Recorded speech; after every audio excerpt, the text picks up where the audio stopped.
అంతటా కిర్యత్యారీము వారు వచ్చి యెహోవా మందసమును తీసుకొని పోయి కొండయందుండే అబీనాదాబు ఇంట చేర్చి దానిని కాపాడుటకై అతని కుమారుడైన ఎలియాజరును ప్రతిష్ఠించిరి. మందసము కిర్యత్యారీములో నుండి కాలము 20 సంవత్సరములాయెను.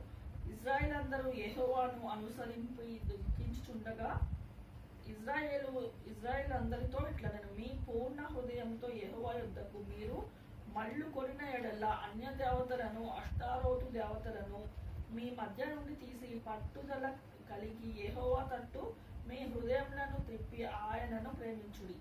అప్పుడు ఆయన ఫిలిష్తీయుల చేతిలో నుండి మిమ్మును నడిపించును. అంతటా ఇశ్రాయేలు బయలుదేవతలను అష్టారోతు దేవతలను తీసివేసి యెహోవాను మాత్రమే సేవించిరి. అంతటా సమూయేలు ఇశ్రాయేలు వారందరినీ మిస్పాను పిలుపునంపుడి. నేను మీ పక్షమున యెహోవాను ప్రార్థన చేతునని చెప్పగా మీరు మిస్పాలో కూడుకొని నీళ్లు చేది యెహోవా సన్నిధిని కుమ్మరించి ఆ దినము ఉపవాసం ఉండి యెహోవా దృష్టికి మేము పాపాత్ములమని ఒప్పుకొనిరి. మిస్పాలో సమూయేలు ఇశ్రాయేలుకు న్యాయము తీర్చుచూ వచ్చెను. ఇశ్రాయేలు మిస్పాలో కూడి ఉన్నారని ఫిలిష్తీయులు వినినప్పుడు ఫిలిష్తీయుల సర్దారులు ఇశ్రాయేలు మీదకి వచ్చిరి. ఈ సంగతి ఇశ్రాయేలు విని ఫిలిష్తీయులకు భయపడి మన దేవుడైన యెహోవాను ఫిలిష్తీయుల చేతిలో నుండి మనను రక్షించినట్లుగా మా కొరకు ఆయనను ప్రార్థన చేయటం మానవద్దని ఇశ్రాయేలు నొద్ద మనవి చేసిరి. ఇశ్రాయేలు పాలు విడువని ఒక గొర్రె పిల్లను తెచ్చి యెహోవాకు సర్వాంగ బలిగా అర్పించి ఇశ్రాయేళ్ల పక్షంన యెహోవాను ప్రార్థన చేయగా యెహోవా అతని ప్రార్థన అంగీకరించెను. సమూయేలు దహన బలి అర్పించుచుండగా ఫిలిష్తీయుల యుద్ధము చేయుటకై ఇశ్రాయేలు మీదకి వచ్చిరి. అయితే యెహోవా ఈ దినమున ఫిలిష్తీయుల మీద మెండుగా ఉరుములు ఉరిమించి వారిని తారుమారు చేయగా వారు ఇశ్రాయేళ్ల చేత ఓడిపోయిరి.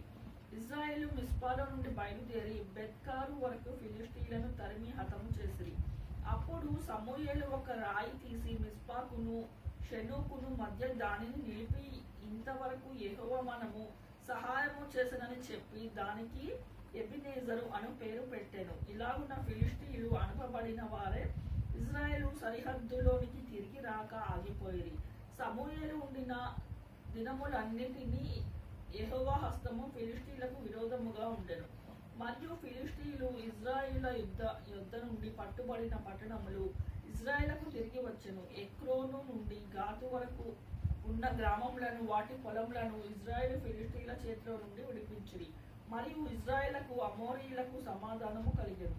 సమూయేలు తాను బతికిన దినములను ఇశ్రాయేలుకు న్యాయాధిపతిగా ఉండెను. ఏటేటా అతడు బేతేలునకును గిల్గాలునకు మిస్పాకును తిరుగుచు ఆ స్థలము అందును ఇశ్రాయేలుకును న్యాయము తీర్చుచూ వచ్చెను. మరియు అతని ఇల్లు రామాలో ఉండినందున అచ్చటికి తిరిగి వచ్చి అచ్చట కూడాను న్యాయము తీర్చుచుండెను.